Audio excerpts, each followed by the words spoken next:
got every emotion possible in there. And he comes to God when he's down and he says, I can't do this. I'm just like, my bones are crushed and my spirit is heavy.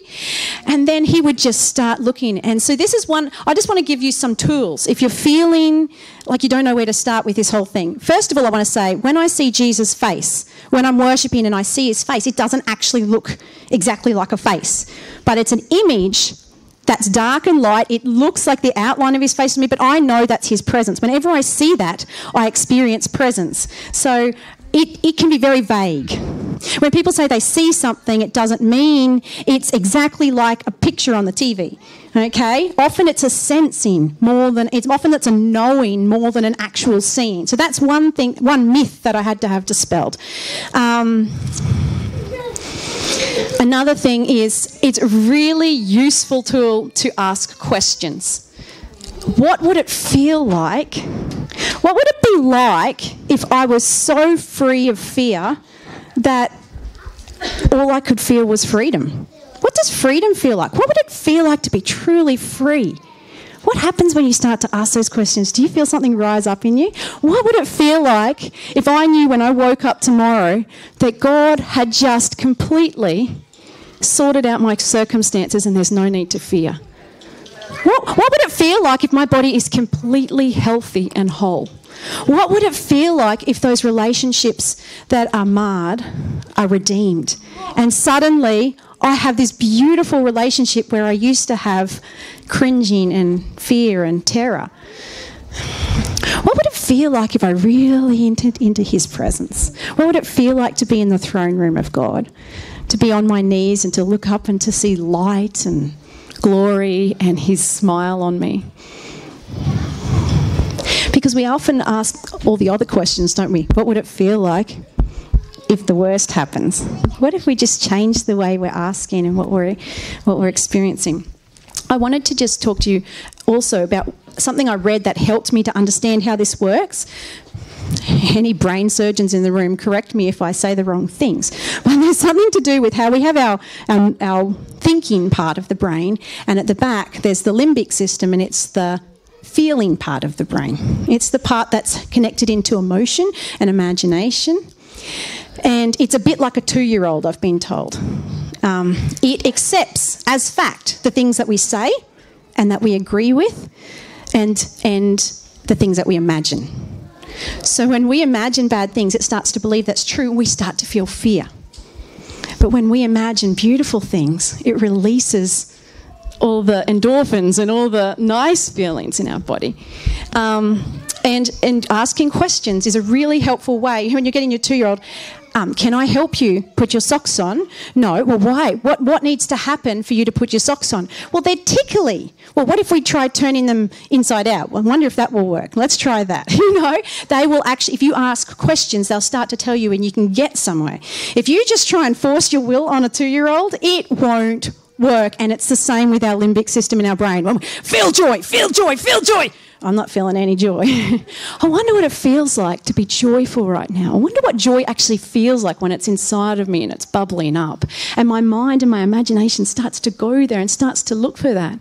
And sometimes when I had little kids and I was coming to church, and I remember Edgar saying, how do you do that? How do you fix up a boo-boo, and then get back into worship? And I'm like, yeah, the only thing I can do is look for vision again, look for Jesus again, because if I'm focused on what's happened to my kid, then and you go out of it, but that ability to snap back into, it's hard. It is hard sometimes, but it's a choice.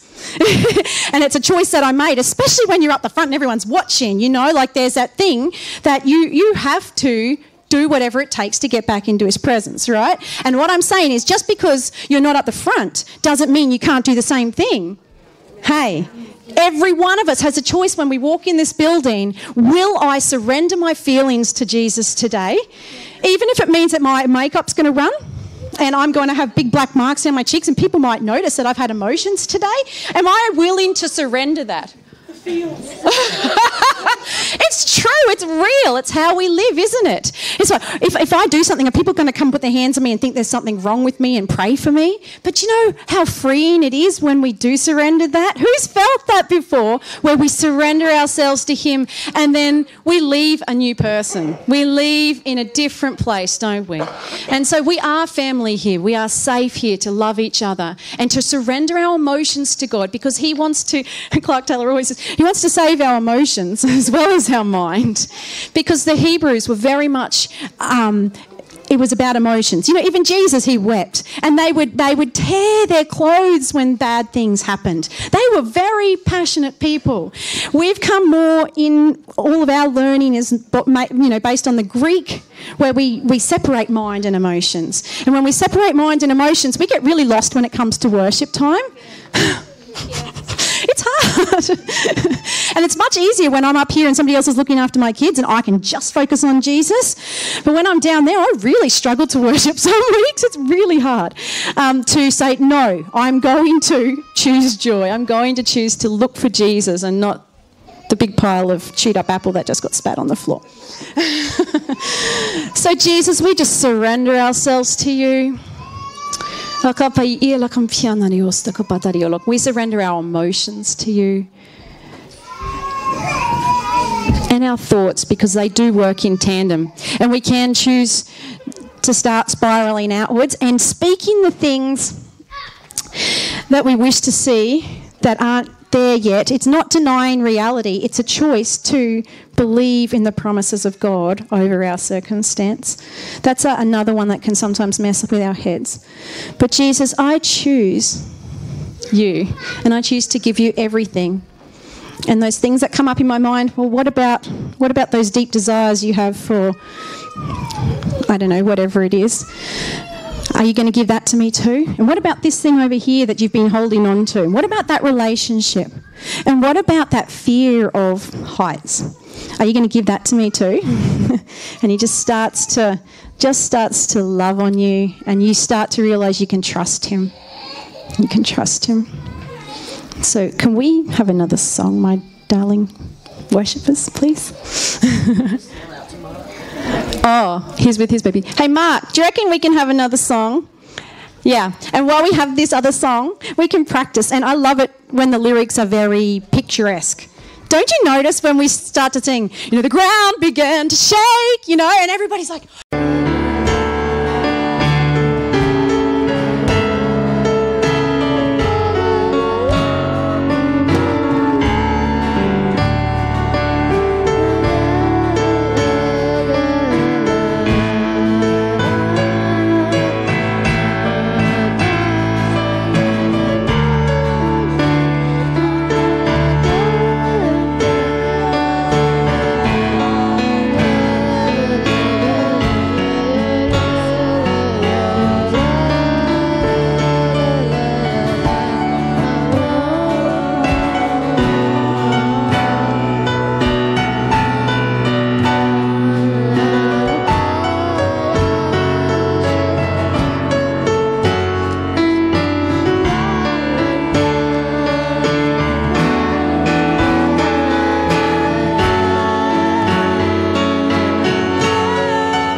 master.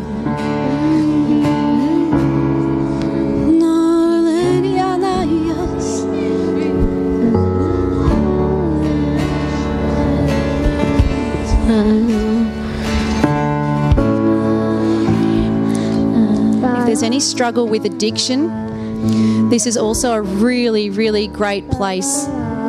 Because what happens in addiction is that we just imagine what it's going to feel like to have the thing that we're addicted to, right? Oh, gee, that bar of chocolate looks really good. But we can learn to replace imagination with imagination. So instead of looking at the bar of chocolate, we ask Jesus for vision for what it is that would bless us, you know. And a bar of chocolate's not wrong in itself, only when we cannot say no, only when it's in the God spot. So we ask him for vision, and he says, do you know, if you choose to have vegetables at every meal or something, you know, like we're not just turning away from the thing, but we've got a vision of what we're walking towards. And we think, yeah, I can commit to that. Let's try it for a week. Vegetables at every meal for a week. Let's just try that. And as we start to think about how are we going to make them or whatever it is, he grows in us the motivation to get up and do it. And suddenly we're not thinking about that thing anymore. We're thinking about what we're going to do in the future. And it works for everything. You know, thinking about what it's going to feel like to really relax with a glass of wine. And once again, nothing wrong with that in and of itself. But if that's the only way you can relax and God can't help you, then that's an issue. What is it, Jesus, that would help me to relax right now? Usually, when we crave something, when we're addicted and we're craving something, there's a real physical need or heart need. It could be an emotional need. There's an absolutely real need, and we're trying to fill it with this thing instead of with God and with the things that we need. So maybe it's a matter of saying, God, what is it that you want to talk to me about right now? What can I lay down and surrender to you right now?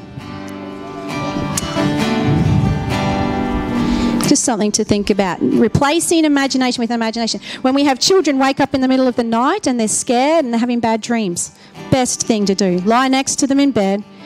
Is Jesus bigger than a pea? Yes. Is he bigger than an orange? Yes. Is he bigger than a house? Yes. And you start to get their view of God as big as it can be, that it's bigger. Is he bigger than the bad guys? Of course he is.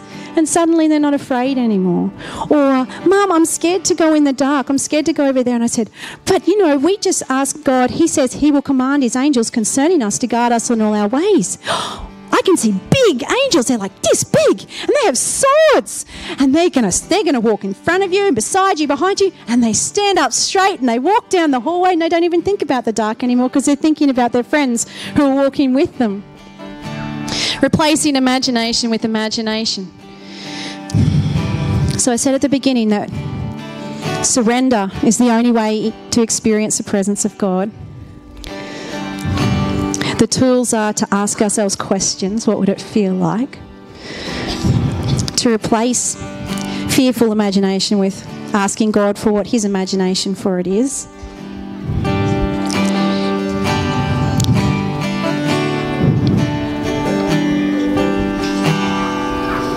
And there was one more point, but it might come back later. I say,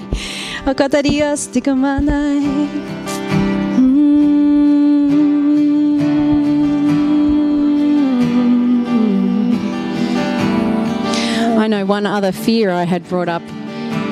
Won't I get off track if I go down that imagination path? Won't I end up with some kind of weird belief system? If we continue to make the Bible our everyday anchor for what we believe and stay in loving Christian community where we're discussing our thoughts and feelings, we will stay accountable to God and to each other. We're not going to go off some deep thing. What we will find is as we stay in community, we will find each other building up our and confirming, I felt the same thing, I saw the same thing, and we start to realise that is God's voice speaking to me.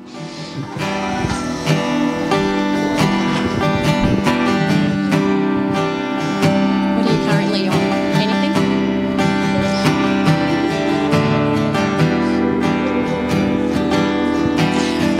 we're just going to finish up with this one today.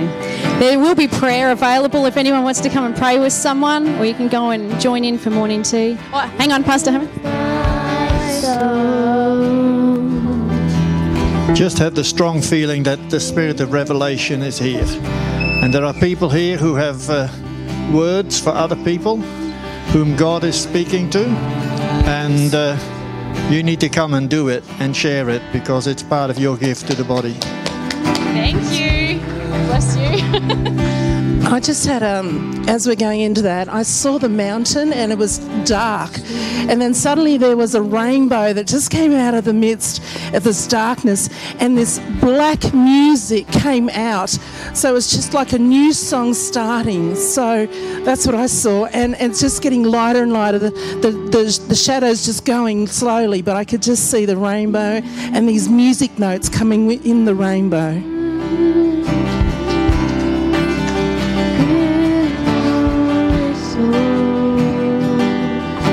Just as we was worshipping and going into worship, I just, what was on my heart, as if the Lord was saying, come away with me. Come away with me. Draw near to me. Come away, my beloved. Come away. As if he's wanting us to spend intimate time with him. And he's drawing us. Come closer. Come near me.